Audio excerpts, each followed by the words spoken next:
మునులంతా ఆశ్చర్యపడేటట్లుగా ఘోరమైనటువంటి తపస్సు చేసుకుంటూ ఉన్నాడు. ఈ విధంగా శతశృంగ పర్వతానికి ఉత్తర భాగంలో తపస్సు చేస్తూ బ్రహ్మర్షులతో సమానమైనటువంటి వాడై దివ్య విమానాలెక్కి వస్తూ పోతూ ఉండేటువంటి దేవతా సమూహాలతో నిండినటువంటి ఆ స్వర్గ మార్గంలో ఉత్తర దిక్కుగా స్వర్గలోకానికి శ్రమ లేకుండా వెళుతూ ఉన్నటువంటి 1000 మంది మునులను చూచాడు ఒక రోజున. చూచి వాళ్ళందరినీ అడిగాడు, మీరు ఎక్కడికి పోతున్నారు అని. వాళ్ళు పాండురాజుతో అన్నారు, పాండురాజా, ఈరోజు అమావాస్య తిథి, అందువల్ల బ్రహ్మదేవుడిని సేవించడానికి మహర్షుల సమూహాలు, పితృదేవతల యొక్క సమూహాలు, బ్రహ్మాండంలో ఉన్న వాళ్ళంతా కూడా ఆ బ్రహ్మలోకానికి చేరటానికి వెళతారయ్యా అన్నాడు. అమావాస్య తిథి రోజు బ్రహ్మదేవుడి దగ్గరికి వెళతారట. ఎవరెవరు?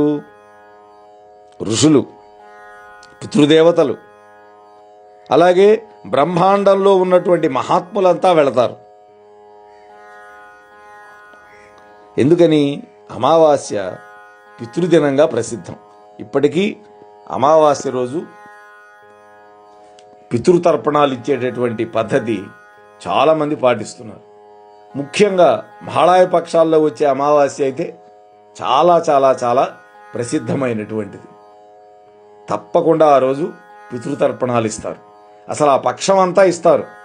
కొంతమంది అయితే, కొంతమంది కనీసం ఆ రోజైనా సరే ఆ పితృదేవతలకి తర్పణ ఇస్తే వాళ్ళు ఎంతో ఆనందపడతారు. ఆ పితృదేవతలు వాళ్ళు ఆనందపడితే వంశాభివృద్ధి అవుతుంది అని శాస్త్రం.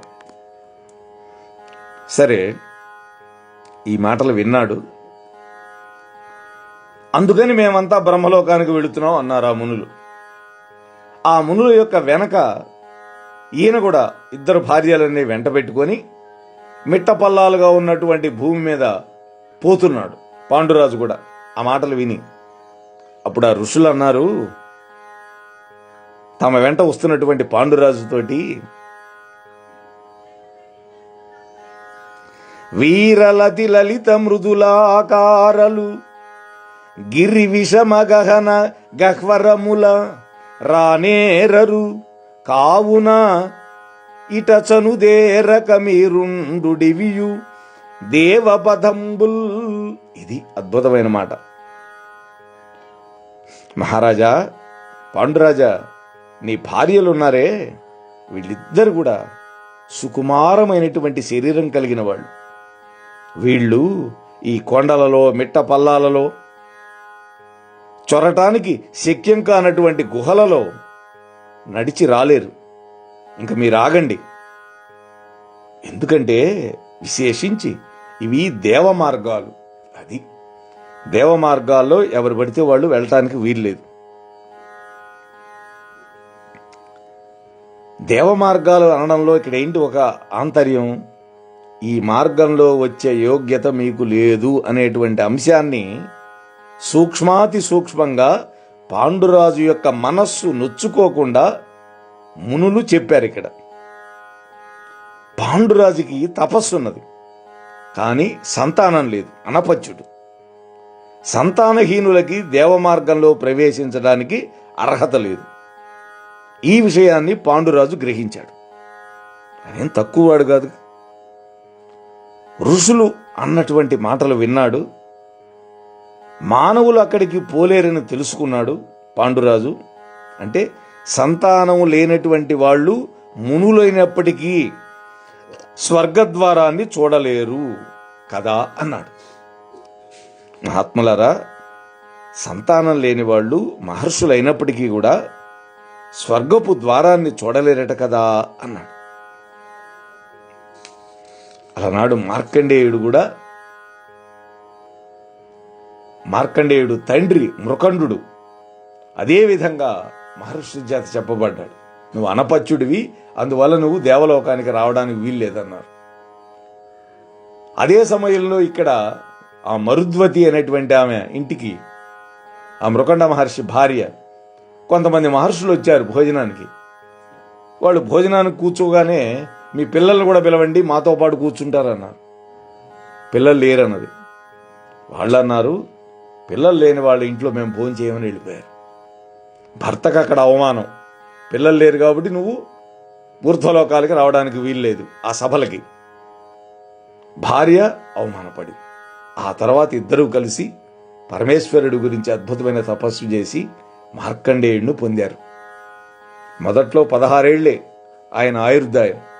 కానీ పరమేశ్వర అనుగ్రహం వల్ల ఇప్పటికీ చిరంజీవిగా ఉన్నాడు ఆయన. 7 చిరంజీవుల్లో ఆయన కూడా ఒకడు. సరే, ఇప్పుడు ఈ కథలోకి వెళదాం. కాబట్టి సంతానము లేనటువంటి వాళ్ళు మునులైనప్పటికీ కూడా స్వర్గద్వారాన్ని దర్శించలేరు కదా అన్నాడు. పుత్రులు లేని వాళ్లకు పుణ్యలోకం లేదు అనేటువంటిది ఒక వేదవచనం. అపుత్రస్య గతిర్నాస్తి. నేను పుత్రులు లేని వాడిని, మరి ఏం చేసేది అని పాండురాజు అన్నాడు. అప్పుడు మునులు అన్నారు, దయదలిచి యోగ దృష్టితోటి ముందు జరిగేదాన్ని తెలుసుకున్నారు వాళ్ళు. పాండురాజా, నువ్వు పుత్రులు లేనివాడివి కావు. యమధర్మరాజు, వాయుదేవుడు, ఇంద్రుడు, అశ్వనీ దేవతల యొక్క వరంతో నీకు 5 కొడుకులు పుడతారన్న.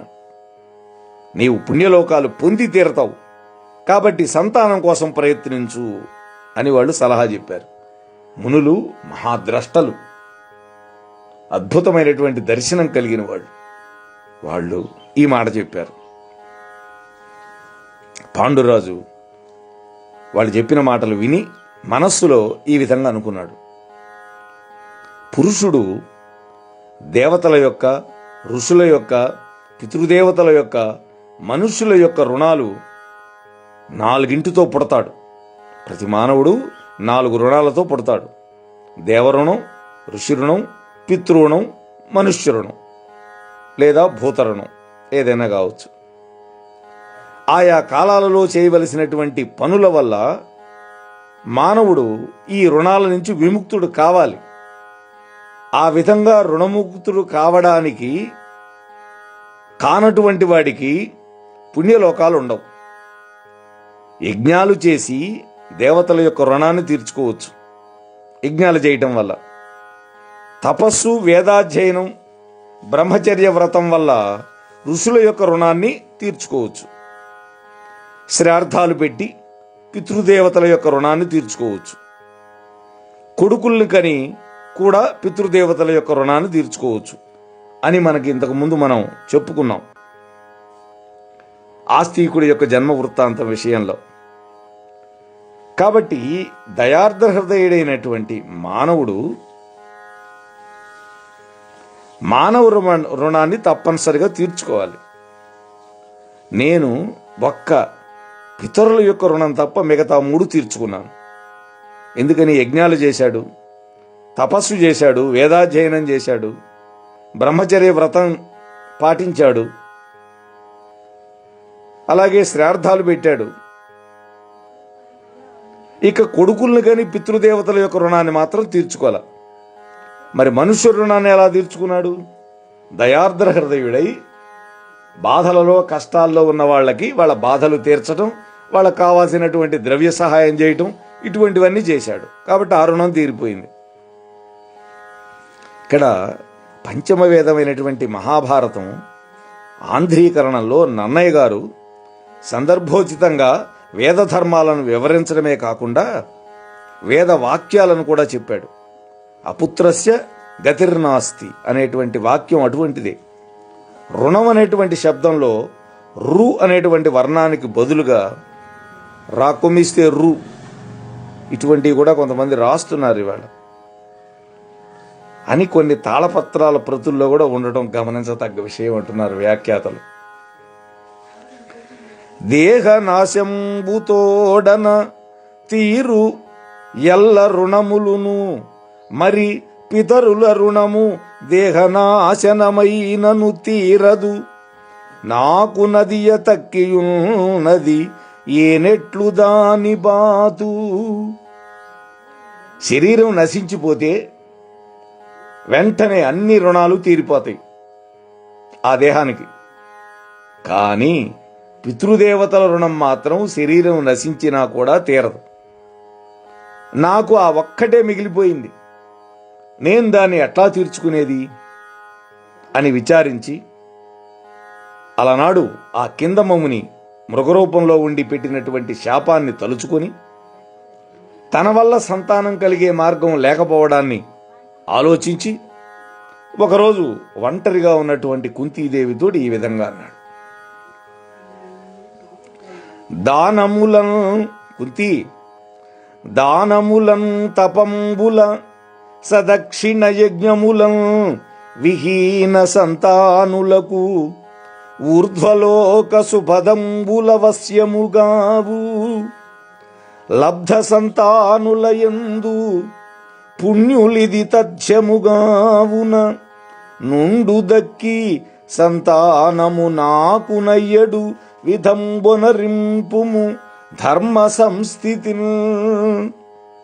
ఓ కుంతి, ఎన్ని దానాలు చేసినా, భూరి దక్షిణలతో ఎన్ని యజ్ఞాలు చేసినా సంతానము లేనటువంటి వాళ్ళకి పుణ్యలోకాలు లభించవు కదా. సంతానం కలిగిన వాళ్లే పుణ్యవంతులు. అందువల్ల నీవు ఇతర కార్యాలన్నీ మానివేసి ధర్మ మార్గంలో నాకు సంతానం కలిగేటట్టు చెయ్యి అన్నాడు. ధర్మ మార్గంలో, ఇది ఆయన అన్నమాట. అనపచ్చుడనై జీవించిన మృతి పొందినను నిర్విశేషంబ ఇహంబును పరమును అఫలముగావున సంతతి వడయు ధర్మువున ధర్మసతీ. ఓ ధర్మపత్ని కుంతి, బిడ్డలు లేనివాణ్ణై నేను జీవించినా మరణించినా ఒకటే. ఇహలోకంలో పరలోకంలో రెండు కూడా నాకు ఫలరహితాలే అవుతాయి. నాకు ఎటువంటి ఫలితం దక్కదు. అందువల్ల నీవు ధర్మ పద్ధతిలో సంతానం పొందు. రెండోసారి కూడా అదే మాట మాట్లాడు. ధర్మ పద్ధతి. పాండురాజు చెబుతున్నాడు, ఎన్ని రకాల పుత్రులు ఉంటారో చెబుతున్నాడు. ఔరసుడు, క్షేత్రజ్ఞుడు, దత్తకుడు, కృత్రిముడు, గూఢోత్పన్నుడు, అపవిద్ధుడు అనేటువంటి 5 పుత్రులు బంధువులు మాత్రమే కాకుండా ఆస్తిలో కూడా భాగస్వాములు కూడా. కేవలం బంధుత్వమే కాదు, ఆస్తిలో కూడా వాళ్ళకి భాగం ఉంది. కానీనుడు, సుహోఢుడు, క్రీతుడు, పౌనర్భవుడు, స్వయందత్తుడు, జ్ఞాతుడు అనేటువంటి 6 పుత్రులు కూడా బంధువులే, వాళ్ళు కూడా చుట్టాలే. కానీ ఆస్తిలో మాత్రం వాళ్ళకి భాగం ఉండదు. ఈ పుత్రులందరిలో కూడా క్షేత్రజుడు ఔరసుడి కన్నా కూడా కొంచెం తక్కువ, తక్కిన వారి కంటే మిన్న. అందువల్ల దేవరన్యాయం చేత పుట్టినటువంటి క్షేత్రజుడు ఉత్తముడు. దేవరన్యాయం మనం చెప్పుకున్నప్పుడు చాలాసార్లు వచ్చింది. మహాత్ముడైనటువంటి వాడు, లేదా భర్తకి సోదరుడు, వాళ్ళ ద్వారా పుట్టినా కూడా దేవరన్యాయమే. అందువల్ల నీవు నా ఆజ్ఞ వల్ల ధర్మ మార్గంలో క్షేత్రజులను కనుక పొందితే పుత్రులు ఉన్నవాళ్ళు పొందే పుణ్యలోకాలు నేను కూడా పొందుతాను. ఎట్లాగంటే, పూర్వం కేకయ్యరాజు శారదండాయని తాను పుత్రులను పొందలేక తన ధర్మపత్ని అంటే నీ చెల్లెలు శృతసేనను పుత్రుల కోసం నియోగించింది. ఆమె బ్రాహ్మణులు చెప్పినట్లుగా పుణ్యస్నానం చేసి పుత్రులు పుట్టడం కోసం చేసే పుంసవన హోమం చేయించి ఋత్విజుల వల్ల దుర్జయుడు మొదలైనటువంటి 3 కొడుకులు పొందింది.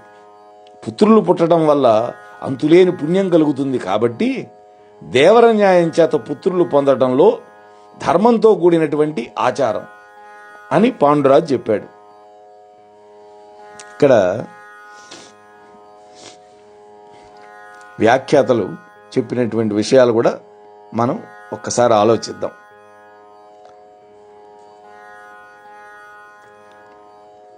స్వయంజాతుడు, ప్రణీతుడు అంటే బంధువులు అబంధువులని 2 రకాలుగా విభజించింది అంటాడు సంస్కృత మూలంలో. అవి బంధుదయాదులుగా ఉండేవాళ్ళు స్వయంజాతుడు, ప్రణీతుడు, పరిక్రీతుడు, పౌనర్భవుడు, కానీనుడు, స్వైరిణీసుతుడు. అబంధుదాయాదులు ఎవరు అంటే దత్తుడు, క్రీతుడు, కృత్రిముడు, స్వయం దత్తుడు, సహోఢుడు, జ్ఞాతరేతుడు, హీనయోనిర్విభృతుడు. ఇవి ఇక్కడ క్షేత్రజుడు అనడానికి బదులు క్షేత్రిక పదం కూడా ఉందన్నారు. నన్నయ్య గారు ఆపస్తంభ సూత్రుడు కాబట్టి ఆపస్తంభ సూత్రాలను అనుసరించి సంతాన విషయాన్ని సమీక్షించి ఉండొచ్చు. అందుకని మూలానికి వేరే నన్నయ్య గారు వేరే రాశారు. మనువు, బోధాయనుడు, గౌతముడు వీళ్ళు కూడా 12 విధ పుత్రులను పేర్కొన్నారు. అంటే 12 అంటే 12 రకాల పుత్రులు. వాళ్ళు ఔరసుడు, క్షేత్రజుడు, దత్తకుడు, కృత్రిముడు, గూఢోత్పన్నుడు, అపవిద్ధుడు, కానీనుడు, సహోఢ, క్రేత, పౌనర్భవ, స్వయం దత్త, జ్ఞాతులు. ఆపస్తంభుడు 6 మాత్రమే వారసులుగా చెప్పాడు. వాళ్ళు దయాదులుగా పేర్కొన్నాడు. వాళ్లల్లో కూడా క్రీతుడిని, దత్తుడిని తిరస్కరించాడు. నన్నయ్య గారు మనువు పేర్కొన్నటువంటి 12 మంది పుత్రులని పేర్కొన్నప్పటికీ కూడా 6 వారసులుగా నిర్ధారించాడు. అంటే ఆస్తిలో భాగం ఉండేవాళ్లుగా. ఔరసుని తర్వాత క్షేత్రజ్ఞుణ్ణి నిలిపాడు. అప్పుడు కుంతీదేవి అంటుంది ఈ మాటలు విని, భరతకుల శ్రేష్ఠుడవై పరగిన నీకు ఏము ధర్మపత్నులమై ఇంకొరుల మనుష్యులనంతఃకరణంబుల తలపబొందగా నోపుదుమే. ఏమి అద్భుతమైన మాట చెప్పింది కుంతీదేవి. మహాత్మా, భరత వంశంలో శ్రేష్ఠుడవైనటువంటి నీకు ధర్మపత్నులమై పరపురుషులను మనస్సులో కూడా తలంచటానికి, కలవడానికి మేము ఒప్పుకోగలమా స్వామి అన్నారు. నీ దయ వల్ల మాకు కొడుకులు పుడతారు. ఎట్లాగంటే దీనికి తగ్గ ఒక పుణ్యకథ పూర్వం పౌరాణికులు చెప్తే విన్నాను. మీరు కూడా మనస్సు పెట్టి వినండి అని ఇక్కడ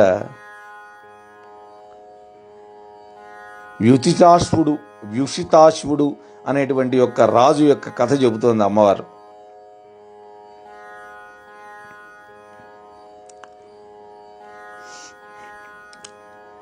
నాథ, అత్యంత బలపరాక్రమాలతోటి నీతి కలిగి ధర్మమార్గ ప్రవర్తన కలిగి పూర్వవంశంలో జన్మించినటువంటి వ్యుషితాశ్వుడు అనేటువంటి మహారాజు 100 అశ్వమేధాల యాగాలు చేసి భుజబలంతో పెంపొందినటువంటి కీర్తి కలిగిన వాడై ఉన్నాడు.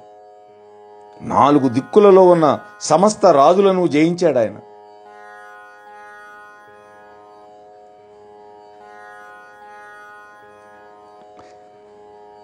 ఆ రాజుగారు దేవేంద్రుడు మొదలైనటువంటి దేవతా శ్రేష్ఠులు మిక్కిలి ప్రేమతో వచ్చి చేతులు జాచి అగ్నిదేవుని ముఖంగా ఆహుతులు గైకొంటారు. అంటే ఆయన యజ్ఞం చేస్తూ ఉంటే అగ్నిముఖంగా ఆహుతులు ఇస్తారు. వాళ్ళు స్వయంగా అక్కడికి వచ్చి అగ్నిదేవుడి యొక్క చేతుల ద్వారా ఆహుతులు స్వీకరిస్తారు. అటువంటి ఆ విష్ణుదాశ్వుడు తన భార్య మీద మితిమీరినటువంటి కామంతో ఆసక్తుడై వ్యవహరించి చివరికి క్షయరోగగ్రస్తుడై మరణించాడు. ఎవరిలాగా? తన తండ్రిలాగా. అతని భార్య భద్ర కొడుకులు లేకపోవడం వల్ల దుఃఖించి భర్తను కోల్పోవడాన్ని కూడా సహించలేకపోయింది. భర్త లేకుండా జీవించడం కంటే స్త్రీకి చచ్చిపోవడమే మేలు. అందువల్ల నేను కూడా నీతో వస్తాను కానీ ఇక్కడ ఉండలేను అనుకుందామె. అంటే భర్తతో పాటేను. అట్లా కాకపోతే నాకు నీ పవిత్ర రూపం వంటి రూపం కలిగినటువంటి కొడుకులను ప్రసాదించు అని దర్భల పరుపు మీద పడుకొని భర్త యొక్క శవాన్ని కౌగిలించుకుని ఏడుస్తూ ఉంది. చూడండి, ఆమెతో అతని శరీరం నుండి ఒక దివ్యవాణి ఇట్లా అంది. అంటే చనిపోయిన వాడి యొక్క శరీరంలో నుంచి ఒక దివ్యవాణి చెప్పింది. అది ఆ రాజుల యొక్క వైభవం. నీకు వరమిస్తాను, భయపడద్దు. లే, ఉదయించిన చంద్రుడు వంటి ఓ ముఖం కలిగిన దానా, సుగుణాల చేత లోకాలను వశం చేసుకునేటువంటి వాళ్ళు, ఉత్తమమైనటువంటి నడవడి కలిగిన వాళ్ళు అయినటువంటి కొడుకులు నీకు పుడతారు, బాధపడద్దు అని ఆ ఆకాశవాణి చెప్పింది. అదృశ్య రూపంలో తన భర్త శరీరంలోంచి వినపడింది దివ్యవాణి. నీవు బహిష్టు అయినటువంటి 8వ రోజు గాని 14వ రోజు గాని పరిశుద్ధురాలవై పడక మీద ఉండి నన్ను స్మరించుకో అని అన్న. ఆమె కూడా ఆ మాట ప్రకారం చేసి 3 సాల్వులను 4 మద్రలను మొత్తం 7 కొడుకులు కన్నది. కాబట్టి మా యందు నీవు కూడా దైవానుగ్రహంతో సంతానాన్ని పొందమని కుంతి చెప్పింది. పాండురాజు ఆమెను చూచి, నీకు ధర్మ సంబంధమైన ఒక పురాణ కథ చెబుతాను విను.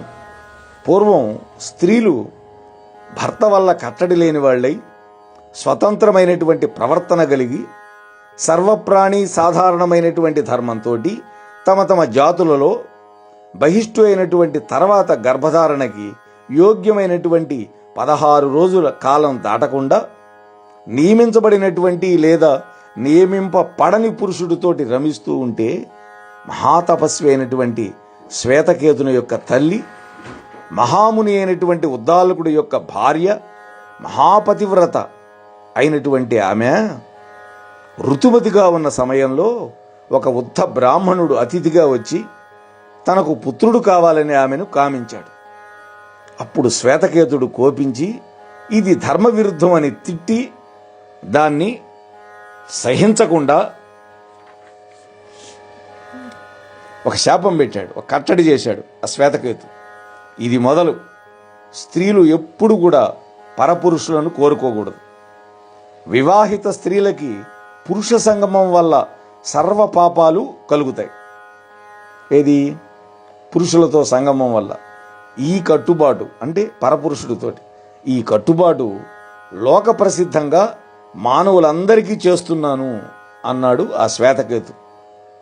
అని ధర్మంతో కూడినటువంటి ఈ కట్టడిని మానవులకు మేలు కలిగించేటట్టుగా ధర్మమూర్తి, బ్రహ్మతో సమానమైనటువంటి ఆ శ్వేతకేతుడు ఏర్పాటు చేశాడు. ఆయనే అనేక వేల ఏళ్ళు యాగం చేయటం వల్ల, యజ్ఞాలు చేయటం వల్ల అగ్నిదేవుడికి అగ్నిమాంద్య రోగం పట్టుకున్నది.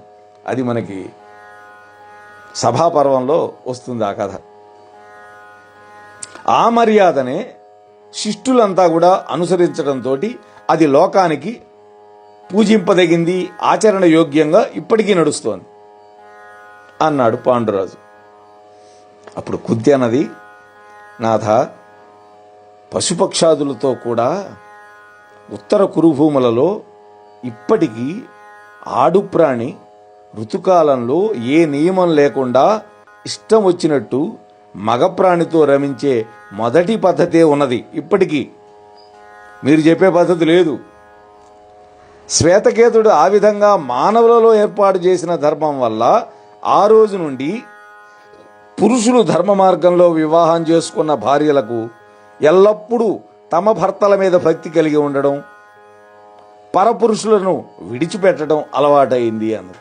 జంతువుల్లో లేదు, కానీ మానవుల్లో ఉన్నది అన్నది. అప్పుడు పాండురాజు అన్నాడు, కుంతి, భర్త ఆజ్ఞాపించనిదే భార్య ఏ పని చేయకూడదు. భర్త దేనిని ఆజ్ఞాపించినా అది చెయ్యకపోవడం కూడా నేరం, దోషం అని ఎవరు చెప్పారు? ఇది మనుధర్మశాస్త్రంలో మనువు చెప్పాడు. కాబట్టి భర్త ఆజ్ఞను పాటించాలి. భర్త ఆజ్ఞాపించినటువంటి దాన్ని చేయనటువంటి రోజు భార్యకు పాపం వస్తుందని తెలిసే కదా పూర్వం సుదాసుడు కుమారుడైనటువంటి ఆ కల్మాషపాదుడి ఆజ్ఞతోటి అతని భార్య మదయంతి వశిష్ఠుడి వలన అశ్మకుడు అనేటువంటి కొడుకుని పొందింది. మా పుట్టుక కూడా అటువంటిదే కదా, దేవరన్యాయమే కదా. వేదవ్యాసుడి వల్ల పుట్టాను కదా. మహాముని కృష్ణద్వైపాయనుడైనటువంటి ఆ వేదవ్యాసుడి వల్ల కురువంశం వృద్ధి పొందడానికి కారణంగా మేము జన్మించాం. కాబట్టి నీవు ఈ కారణాలన్నీ విచారించి నేను చెప్పినట్టు చెయ్యి అన్నాడు. ఎంత అద్భుతమైనటువంటి చర్చ జరుగుతుందో చూడండి.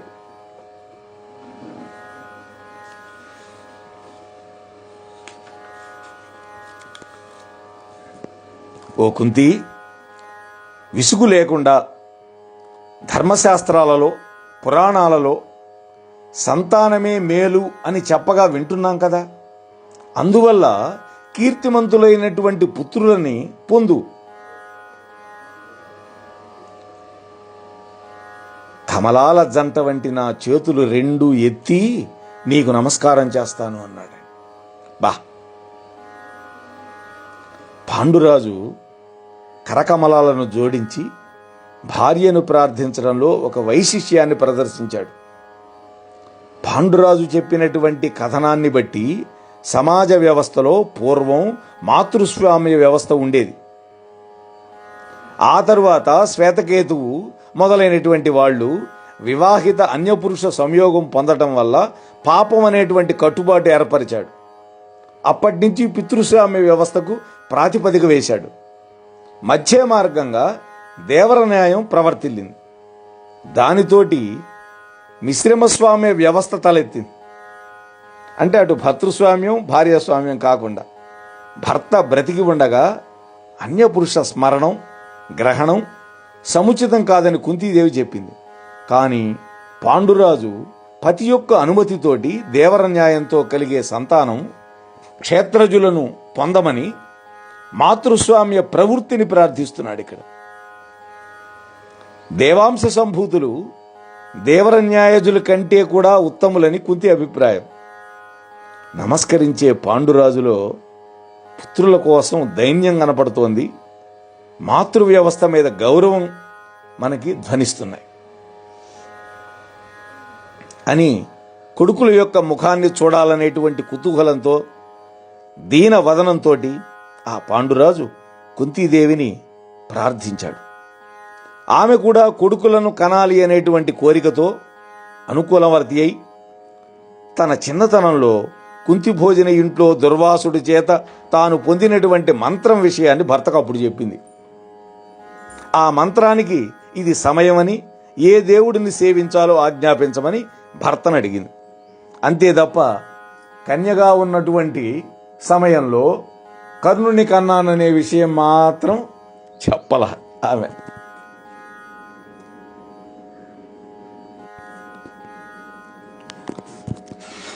లలితాంగి ఎల్లలోకంబులు ధర్మునంద నిలుచు పొలుపుగ ధర్మముందలపును ఆతడు మరి వేల్పుల లోపల పెద్ద ధర్మమున సత్యము.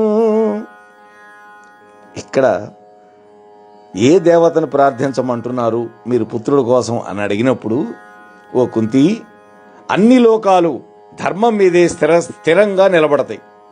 కాబట్టి ధర్మదేవతను స్మరించు. దేవతలలో ధర్మంలో సత్యంలో అతడే పెద్దవాడు గొప్పవాడు. ఇక్కడ విశ్వం ధరతీతి ధర్మ, లోకాన్ని ధరించేది ధర్మం. ఆ ధర్మానికి అధిదేవత ధర్ముడు. అతడిని స్మరించి సంతానాన్ని పొందడంలో పాండురాజు యొక్క విశ్వశ్రేయో దృష్టి ఇక్కడ మనకు వ్యక్తమవుతుంది. ధర్మాన్ని రక్షించే సంతానాన్ని కోరుకోవటం ఉత్తమమైనటువంటి గృహస్థు యొక్క ధర్మం. పుట్టబోయే కొడుకు మూర్తీభవించినటువంటి ధర్మం కావాలని పాండురాజు యొక్క సంకల్పం. ఈ విధంగా ఆజ్ఞాపించగానే కుంతీదేవి భర్తకి ప్రదక్షిణం చేసి మనస్సు నిలబెట్టి మహాముని ఇచ్చినటువంటి మంత్రాన్ని యథావిధిగా జపించింది. ధర్మదేవతను ప్రార్థన చేసింది. ధర్ముడు యోగం చేత రూపాన్ని ధరించి వచ్చి వరమిచ్చాడు. కుంతీదేవి ఆయన యొక్క దయ వల్ల గర్భం ధరించి సంవత్సర కాలం పూర్తిగానే పిల్లవాడిని కన్నది. ఇక్కడ కుంతి గర్భం ధరించి సంవత్సర కాలం పూర్తయిన తరువాత కుమారుడిని కన్నట్లుగా ఈ కథనంలో ఉంది. సంవత్సర కాలం గడిచినట్టు మూలంలో రాయల. అంటే కుంతీదేవి ధర్ముడిని ఆహ్వానించే నాటికి గాంధారి 1 సంవత్సరం గర్భవతి అయి ఉన్నది.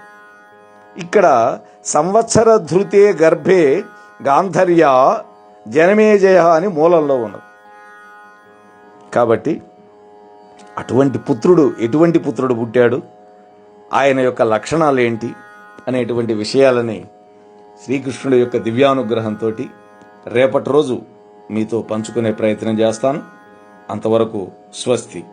మోహనవాణి తెలుగు పోడ్కాస్ట్ ఛానల్ ని లైక్, షేర్, సబ్స్క్రైబ్ చేయండి. ప్రక్కనున్న గంటను